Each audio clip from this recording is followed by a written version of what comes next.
having an issue with him, and I'd had sort of like a premonition. I'm actually quite a psychic person, so I have a lot of vivid dreams. I get premonitions sometimes, and I've had that my whole life. And I said, well, the owner of the building lives next door, which he did. And then they said, okay, and are you Lola? And I said, yes. And I said, who are you? And they said, we are the warrant squad. And I said, right, yeah, what do you want, kind of thing. And they said, yeah, we have a warrant for your arrest. And then I said, for my arrest? And they said, yep. And I said, okay. Now, at that point, although I didn't know exactly what I was being arrested for, I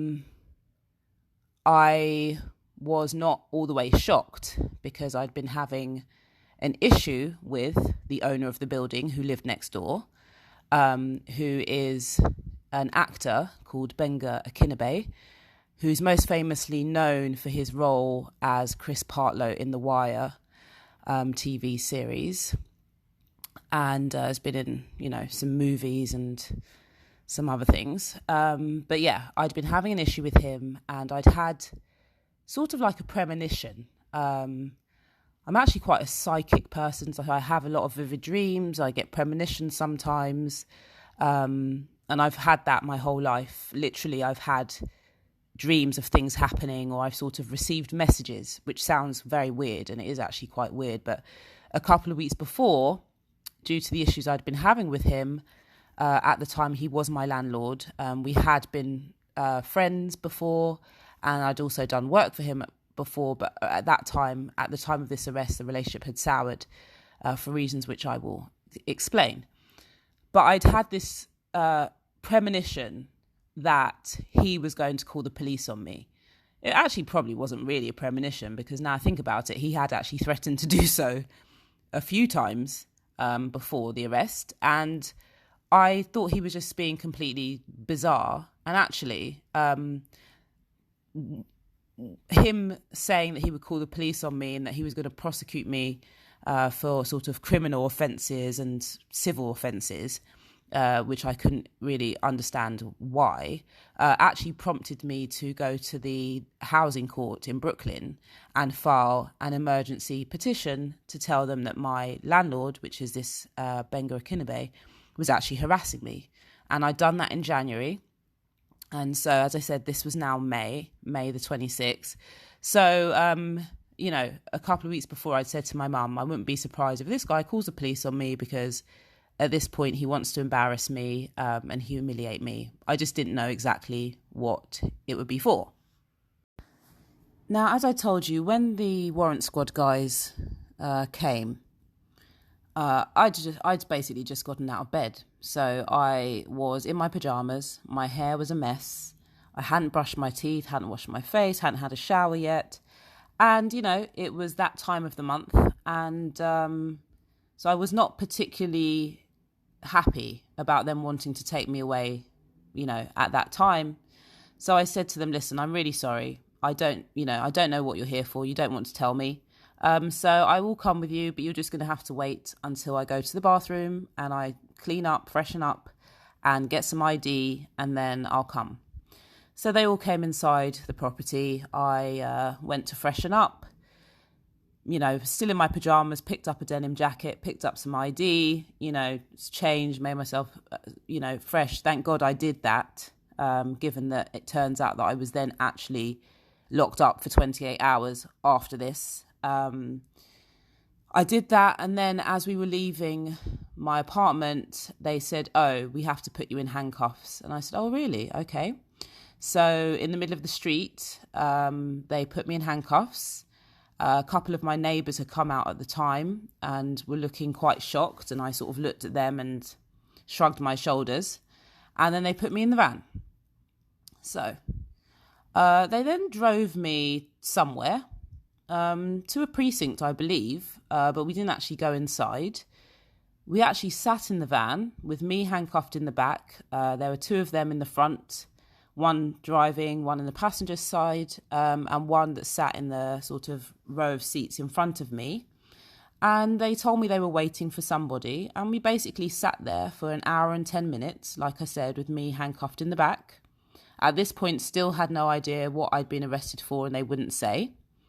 I did tell them that I had a feeling I knew that it was related to Gbenga Akinnagbe, and they didn't say yes, they didn't say no, but their reaction told me that it was true. And so from 6:50 a.m. thereabouts until 8 a.m., we just sat in the van, and they actually had the sort of audacity to ask me what music I wanted to listen to, as if, we were on some joyride. And I said, well, whatever, really. They put the music on. And as we were sitting there, I started to have a weird moment at some point, after maybe having been there for about an hour nearly. And I said, listen, guys, I'm not being funny. I don't know who you are. You turned up at the door. You've arrested me. I'm in handcuffs in the back of a van, sitting on the side of the road with 3 dudes listening to music. And I'm starting to get a bit freaked out about this. At that point, I felt like my mind started to play a little bit of a trick on me. Like, I was thinking, is this real? Is this a setup? Did this guy get some actors to come and, pretend that they were going to arrest me, and maybe they're taking me off somewhere and they're going to rape me or something? And but then I thought, well, these guys have guns, so they definitely are real police officers. It was very strange. Anyway, they got a little bit upset with me for that, and they said, okay, ma'am, just calm down, we're going soon. And shortly afterwards, one of them did get out of the van, came back quite quickly, and then they drove me to the next location. So this was at 8 o'clock in the morning. Now, at this next location, which was a police precinct, I was actually taken in through a side door to an office where there were plainclothes detectives. When I walked in, I saw this big sign that said something about grand larceny.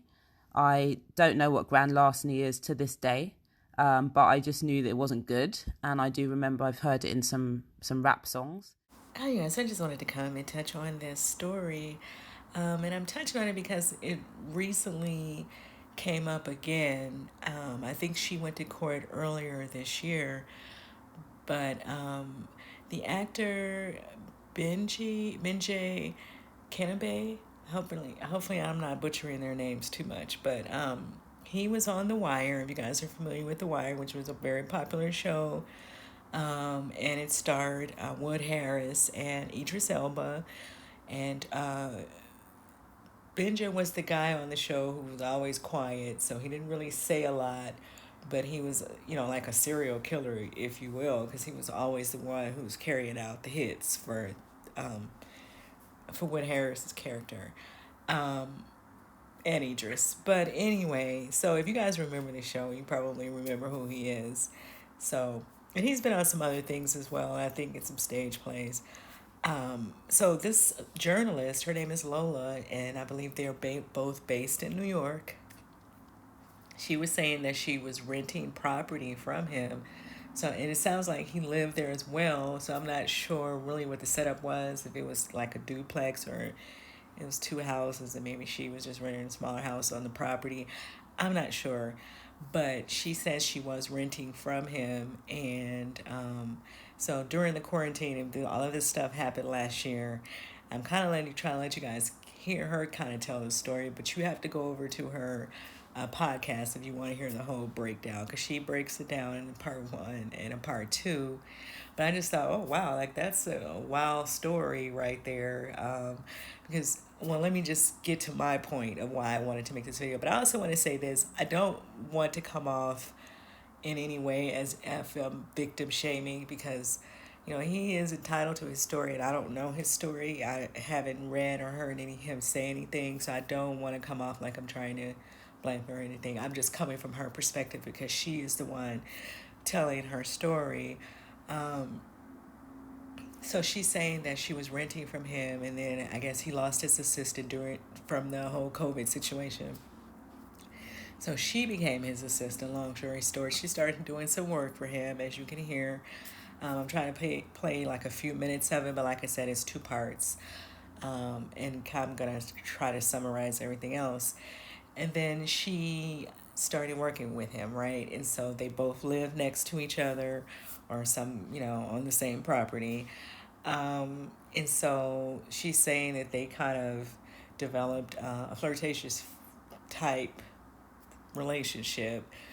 Now, one of the things that is kind of standing out to me in her conversation is that she is admitting to that they were flirting and that she was flirting as well, and that what he accused her of actually happened. But she's saying that it was consensual because they were both kind of, flirting with each other. And so she is stating that I'm trying to keep the story together.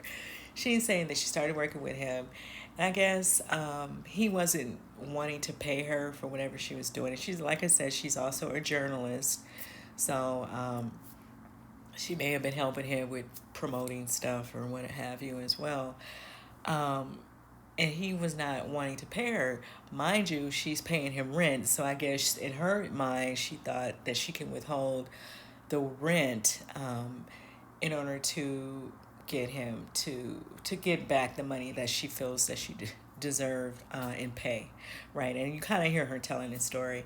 And so she said that they end up going to court about that. And so that kind of caused problems between them. Obviously it will when you start taking someone to court for money that they owe you. And I guess on both sides, because she was trying to withhold the rent, and then she was wanting the money that he owed her for the work she was doing. Now I don't know if all of a sudden she decided he needs to pay her after this whole relationship situation, because sometimes people kind of run game. They'll try to pretend like they like you to get things out of you.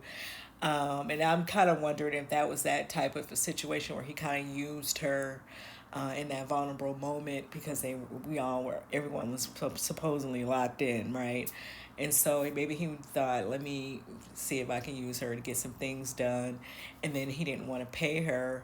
And so she said that she started feeling like he might, after she didn't want to pay him the rent, might try to do some more things to her outside of getting her to move off the property. And then she said that, she looked up and the three officers was coming to her door and she was arrested. And then when she asked what was she arrested for, they said for sexual assault, right? Um, you know, and so she's saying that she got arrested beginning of this year, and all of this stuff that happened all happened last year, right? Because quarantine started in March of 2020. And so she said all this stuff happened around that time, but he waited until January to have her arrested. And so you do have to wonder, like, why would he but people may not know how to process what they're going through and how to deal with it. And maybe he started, feeling like, she did X, Y, and Z to me. I don't know. I was not there. So like I said, I don't want to take a side in the conversation. And too often men don't, make complaints about things like this that happen to them. And so I don't want to victim shame him, or people feel like I'm trying to victim shame him. I'm not. Um, my whole thing is that, like she said, he waited several months to have her arrested for it. So it kind of feels like it could be like a retaliation for whatever else went on between them, as far as her not paying him the rent. But she said that they went to court, as you guys could hear in the recording, and the judge kind of made them work things out where he had to pay her whatever he owed her for her hours of service, and she had to pay him the rent for each month that she didn't pay him, right? And so she said she paid him the money, and because she paid him a lump sum for the months that she did not pay him, which she could have just been holding the rent, right? She was, obviously, if she wasn't giving him the money, then she was holding it. And she feels like maybe he saw that she had that type of money, that he decided to go after her for the money. Another thing that I saw on his Instagram that I thought was interesting is that he is promoting this group called Liberated Woman. And I thought that was interesting that he would have something like this going on and then have association with a group like that. Now, I don't know if he just decided to promote that or go, get involved in all that because of what's going on between him and Lola, or if that's something he was a part of before, the organization he was a part of before whatever happened between them. It sounds like to me that maybe his claims were may have something to do with retaliation for her not wanting to pay him the rent after she asked him for pay for her work. And he may feel like she was asking for pay because he didn't want to be in a relationship, right? So you never know what the story truly is on both sides. But I do think that he should have offered her some type of pay if she was doing as much work as she says that she was doing for him, considering she also is paying him rent. Like, I'm working for you, I'm paying you rent. Like, come on now. I think that he should have thought that through. That's just my opinion. But you guys can let me know what you think about this situation in the comments. And how do you feel about that? Like, because I feel like, too, as I was really thinking about what she was saying, like, if he was flirting with her and kind of playing into making her, leading her on in a way, then yeah, if she thinks that you guys are in that space, then she might touch you, right? So I don't know how I feel about him charging her with that, knowing that he may have been participating in all of this. Because she said it was mutual. She said that he was touching her as well. It sounds like they didn't go, you know, any further than that. And then the touching and the flirting. Because, like I said, he may have just been doing that to get her to do the work. And that's kind of what I'm thinking. And she didn't really pick up on that way, and decided to ask him for pay, once she realized things were not going to go how she thought they were going to go. And then he got upset when she decided to withhold the rent, and then took her to court. And then I don't know. But like she said once the judge made her pay him all this money, he's, noticed that she had that type of money because she paid him in one lump sum. And so he decided to go after her for money, because that's what she's saying, that's what the real reason that he went after her with the sexual assault is for money. I don't know. What do you guys think about this? It's kind of like unreal, right? Like a movie or something, like a Lifetime movie. But let me know what you guys think about all of this in the comments, and I will see you in the next video.